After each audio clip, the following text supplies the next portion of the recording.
E aí, pessoal, hoje eu vim falar de A Nova Vida de Ana, a nova série que chegou na Netflix e que é uma novela bem interessante de assistir. Ela já chegou meio escondida no catálogo, mas eu já dei uma olhada nesses primeiros episódios, eu vim te contar e olha, o gancho, a maior humilhação da vida de uma mulher acontecendo bem na hora em que todo mundo aplaude. É exatamente isso que rola com a Ana no capítulo de estreia, em pouco mais de uma hora. Essa mulher segura um presente comprado para o marido, enquanto o marido compra outro presente para outra mulher.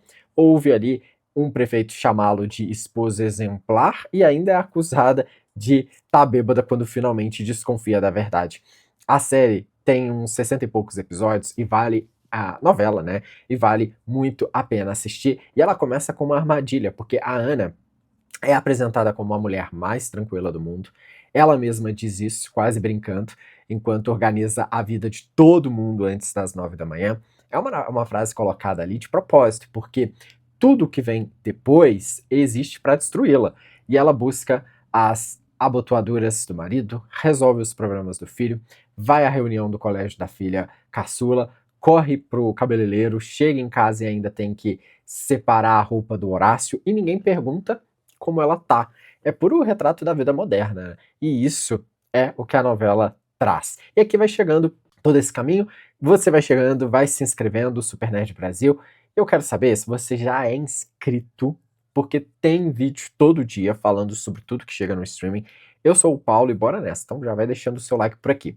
Enquanto isso, amigos, o Horácio, ele manda um áudio para Adelaida, advogada do departamento jurídico da empresa dele, falando do banho que os dois tomaram juntos naquela manhã. E é ela quem faz a pergunta que vai atravessar esse episódio inteiro. Até quando, ou melhor, a temporada inteira, né? Até quando eu vou ser o seu segredo? E ele responde, mandando ela não pirar. Então, gente, essa fórmula de traição é o fio condutor desses primeiros episódios.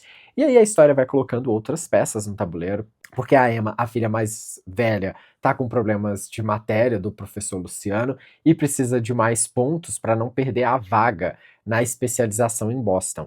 Ela pressiona o professor, insinua que ninguém precisa descobrir e diz que ele exige mais dela do que dos outros. E solta uma frase sobre ele se negar a ajudar justamente agora. Ou seja, cada filho tem o seu próprio dilema para equilibrar, mas a cena mais cruel desses episódios, e talvez de toda a primeira fase, é na joalheria. A vendedora comete uma gafe e comenta que o seu Horácio encomendou uma pulseira para o aniversário de casamento. A Ana estranha a data, pede para ver e a peça tem uma inicial ali gravada. Ela sorri, ela acha que é para ela e diz orgulhosa que depois de 25 anos o marido ainda surpreende. Só que a gente que tá acompanhando a novela sabe que não é bem para ela. É a prova do crime nas mãos da vítima. E se você gosta desse tipo de suspense, de ficar imaginando o que ela vai fazer com essa verdade, vale muito a pena acompanhar. Aí a gente chega no grande evento, que é onde tudo começa a apertar. A Adelaida aparece sem ser convidada e pergunta a uma convidada se ela é muito amiga da Ana. E isso abre ainda mais caminho para suspeitas. Além disso, Joaquim, um jornalista divorciado, tá lá investigando uma licitação em que o prefeito, o diretor do instituto e outros, que são todos amigos, ele admite ao colega que não tem prova nenhuma sobre o prefeito e tal, apenas o cheiro de que algo não presta ali.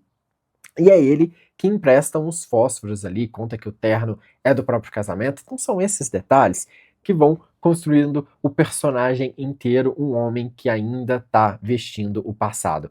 Agora o discurso do prefeito é quase uma piada, porque ele chama o Horácio de pai, exemplar, marido, amoroso, genro dedicado. Só que não, né? É uma hipocrisia danada, porque nos bastidores esse mesmo marido está sendo confrontado por uma amante que diz que ele é tudo para ela. Ou seja, isso vai explodir a qualquer momento.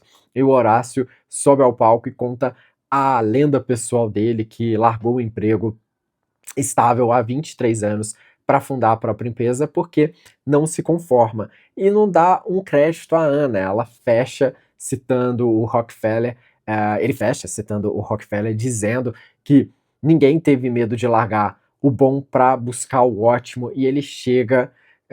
Ele acha que está falando de negócios, mas a Violeta entende perfeitamente do que ele está falando e devolve a frase na cara dele. Antes disso, a Violeta conta tudo pra Ana, que viu o beijo, ouviu o eu te amo, seguiu o marido pela escada e viu a moça sair. E a Ana faz o que muitas mulheres, às vezes, quando passa por essa situação, acho que qualquer pessoa, faz na hora. Ataca a mensageira. Diz que a Violeta precisa de óculos, que o Horácio só tem amigas, mas ela guarda a informação. E no fim da noite, pergunta várias vezes, olhando nos olhos dele, se ele tem outra mulher. E ele não responde nenhuma das vezes, só devolve perguntando quantos vinhos ela tomou, chamando a amiga de louca. Em casa, ela ainda cancela a saída, alegando ter resolvido tudo com o cliente. Ele faz isso, né? Ou seja, tá cada vez muito, muito mais à mostra. E tem muita coisa que passa batido nesse episódio 1, que eu acho que vale a pena pontuar. A primeira é o cabelo, porque no cabeleireiro a Ana pede pra cobrir os fios brancos com maquiagem, porque não teve tempo de pintar. E é a única vez, se a gente for parar pra pensar no capítulo, em que ela pede algo pra si mesma. E mesmo assim, é só um remendo. A segunda coisa que talvez você não tenha percebido é a professora de 32 anos que sem querer pergunta se daqui a 20 anos vai virar um dinossauro.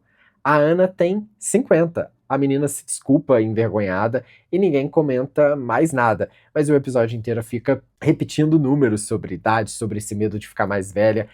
E o Horácio, ele diz em particular que deve tudo ao sogro, o Ramon, que morreu há 2 anos. Ou seja, a empresa, o prestígio e a medalha que ele acabou de receber vieram todos da família de Ana. A mulher que ele trai financiou tudo isso e ele sabe. Agora, uns bastidores importantes de comentar, porque essa história é uma adaptação de uma novela colombiana chamada Senhora Isabel, de 1993. Foi um remake que na época causou um baita rebuliço por falar de sexualidade, das decisões de uma mulher madura, e essa nova versão traz muitos outros caminhos. E tem um detalhe lindo que talvez você não tenha percebido, que durante o evento, a Dolores se levanta, olha pro salão e diz que vai cumprimentar uma tal de Júlia, viúva de Domingues. O nome passa em 2 segundos, no meio de uma discussão sobre luto, vestido vermelho, só que a Júlia, viúva de Domingues, é o nome da mãe da Isabel na novela de 1993. Ou seja, eles fizeram uma conexão escondida entre as duas versões da história. Bom, eu tenho teorias, as minhas. A minha aposta é que a licitação e a traição vão colidir de propósito, porque o Joaquim tá investigando o marido da mulher, quem ele já tá interessado, e o Luciano é, ao mesmo tempo, concorrente do Horácio e professor da Emma. O que significa que a nota da filha é uma moeda de chantagem política. E aquilo entre Emma e o professor não é sobre a prova. Tem um passado ali. Para mim, o melhor momento é aquele silêncio depois da pergunta, quando a Ana pergunta se ele tem outra mulher e ele não responde. O texto da novela é muito bem escrito. Ele é bem estruturado para criar esse suspense, para nos deixar querer saber até onde esse caminho vai. Será que ele vai pagar que ela vai pagar com a mesma moeda? Será? Pois é, eu quero saber a opinião de vocês, se vocês estão acompanhando essa novela que está disponível na Netflix. Então deixa o seu like, o seu se inscreva aqui no vídeo. Tamo junto e a gente se encontra na próxima aqui no Super Nerd Brasil.